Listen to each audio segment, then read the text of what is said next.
Breaking news చూస్తున్నారు. Mumbai airport లో పెను ప్రమాదం తప్పింది. రన్వే పైకి ఒకే సమయంలో రెండు విమానాలు దూసుకొచ్చాయి. రన్వే పై నుంచి ఎయిర్ ఇండియా విమానం టేక్ ఆఫ్ అవుతున్న సమయంలో ఇండిగో విమానం ల్యాండ్ అయింది. కొన్ని సెకండ్ల తేడాతో పెను ప్రమాదం తప్పిందనే చెప్పుకోవాలి. రెండిటికి మధ్య 100 మీటర్లే దూరం. ఆ విజువల్స్ మీరు చూస్తున్నారు. సమగ్ర విచారణకు director general of civil aviation ఆదేశించారు.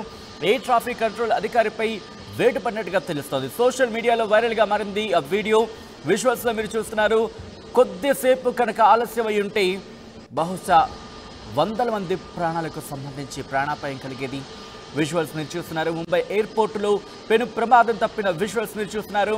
రన్వే పైకి ఒకే సమయంలో రెండు విమానాలు వచ్చిన విజువల్స్ మీరు చూస్తున్నారు. రన్వే పై నుంచి ఎయిర్ ఇండియా విమానం టేక్ ఆఫ్ అవుతున్న విజువల్స్ మనం చూస్తున్నాం. అదే సమయంలో ఇండిగో విమానం ల్యాండ్ అవుతున్న ఆ పరిస్థితి కూడా మనం చూస్తున్నాం. అయితే రెండింటికి మధ్య 100 మీటర్లే దూరం. ఒకవేళ అక్కడ కనుక ఆ డిస్టెన్స్ 100 మీటర్ల కనుక లేకపోయి ఉంటే పెను ప్రమాదమే జరిగేది. వందలాది మంది ప్రయాణికులు ఎందుకంటే ప్రయాణిస్తూ ఉంటారు. సాధారణంగా ఫ్లైట్లో మనం చూస్తూ ఉంటాం 100 నుంచి 200 మంది కూడా ఉంటూ ఉంటారు. కొన్ని సందర్భాల్లో 300 మంది కూడా ఉంటున్న సందర్భాన్ని మనం చూస్తాం. ప్రస్తుతం ఈ వీడియో సోషల్ మీడియాలో వైరల్గా మారింది. రన్వే పైకి ఇటు ఎయిర్ ఇండియా అలాగే ఇండిగో ఎయిర్ ఇండియా విమానం టేక్ ఆఫ్ అవుతున్న విజువల్స్ మనం చూస్తున్నాం. అలాగే ఇండిగో ఫ్లైట్ అక్కడ ల్యాండ్ అవుతున్న విజువల్స్ మనం చూస్తున్నాం. అయితే ఇటువంటి సందర్భమే విదేశాల్లో కూడా గత కొద్ది రోజుల క్రితం జరిగిందనే చెప్పుకోవాలి.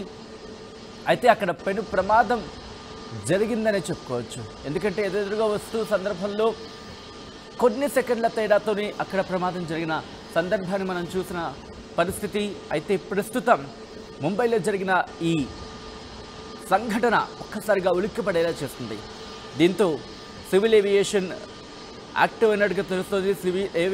సివిల్ ఏవియేషన్ దీనికి సంబంధించి సమగ్ర విచారణకు ఆదేశించింది. Director general of civil aviation ఆదేశాలు జారీ చేస్తుంది. ఎయిర్ ట్రాఫిక్ కంట్రోల్ అధికారిపై వేటు వేస్తుంది. అంటే అక్కడ పోకలకు సంబంధించి ఆ టైమింగ్ కావచ్చు, లేకపోతే ఆ డిస్టెన్స్ కావచ్చు, వాటిని మెయింటైన్ చేయాల్సిన బాధ్యత వాళ్ళ మీద ఉంటుంది. ఎయిర్ ట్రాఫిక్ కంట్రోల్కి సంబంధించి సమాచారం ఎప్పటికప్పుడు ఉంటుంది. ఎప్పుడు ఏ విమానం ల్యాండ్ అవుతుంది, ఏ విమానం టేక్ ఆఫ్ అవుతుంది అనేది. ఈ నేపథ్యంలో రెండిటికి సంబంధించి ఆ డిస్టెన్స్ మీరు చూడండి. దాదాపుగా 100 మీటర్లు మాత్రమే ఆ రన్వే మీద రెండింటి మధ్య డిస్టెన్స్. ఒకవేళ అది అంతకు మించి ఉండుంటే కనుక బహుశా పెను ప్రమాదం జరుగుండేది. విజువల్స్ మీరు చూస్తున్నారు. ముంబై ఎయిర్పోర్ట్లో ఈ ఘటన చోటు చేసుకుంది. ఆ డీటెయిల్స్ మరి కాసేపట్లో ఇన్ఫ్యాక్ట్ పూర్తి విచారణకు సంబంధించి ఆదేశించింది DGCI. Director general of civil aviation కూడా ఈ అంశానికి సంబంధించి ఆదేశాలు జారీ చేశారు. సమగ్ర విచారణ జరపాలంటూ ఒక్కసారి ఆ విజువల్స్ చూస్తే మనకు అర్థమవుతుంది. ఎందుకంటే లక్కీగా అది టేక్ ఆఫ్ అయిపోయింది. ఎందుకంటే టేక్ ఆఫ్ అవ్వకపోయి ఉంటే కనుక మన సాధారణంగా విమానంలో ప్రయాణించే వాళ్ళకి అనుభూతి కానీ అనుభవం కానీ ఉంటుంది. టేక్ ఆఫ్ అయ్యే కొద్దిసేపటి క్రితం వరకు కూడా చాలా నిదానంగా ప్రయాణిస్తూ ఉంటాయి. టేక్ ఆఫ్ తీసుకునే సందర్భంలో ఒక్కసారిగా వేగం పుంజుకుంటూ ఉంటుంది. అంతవరకు ఆ సందర్భాన్ని మనం చూస్తూ ఉంటాం. At the same time land అవుతున్న సందర్భంలో వచ్చే విమానం ఎంత వేగంగా వస్తూ ఉంటుందో మనం చూడొచ్చు.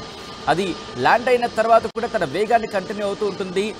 వేగాన్ని నియంత్రించుకునే క్రమంలో అప్పుడు తగ్గుతుంది. కాబట్టి ఈ రెండింటికి మధ్య కొలిజన్ జరిగితే ఈ రెండు కనుక ఒకదాన్నొకటి ఈ రెండింటికి మధ్య ఆ ప్రమాదం తలెత్తితే కనుక ముఖ్యంగా అటు ఇండిగో కావచ్చు, లేకపోతే ఇటు ఎయిర్ ఇండియా కావచ్చు, ప్రయాణికులకి పెను ప్రమాదమే జరుగుండేది. బహుశా ఆ నష్టానికి సంబంధించి ఊహించడం కూడా ఊహలకు అతీతంగా ఉంటుందనే చెప్పుకోవచ్చు.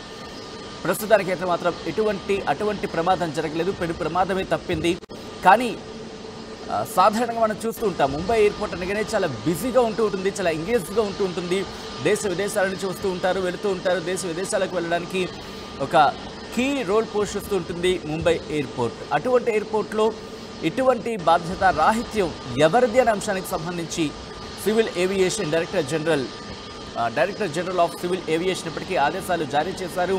అసలు ఏం జరిగింది, ఎందుకు ఎక్కడ సమస్య తలెత్తింది, అసలు టెక్నికల్గా సమస్య తలెత్తిందా, లేకపోతే కావాలనే చేశారా, లేకపోతే బాధ్యతను మరిచి అలసత్వం వహించడం జరిగిందా, ఇవన్నీ కారణాలు కూడా దర్యాప్తులో బయటకు రాబోతున్నాయి.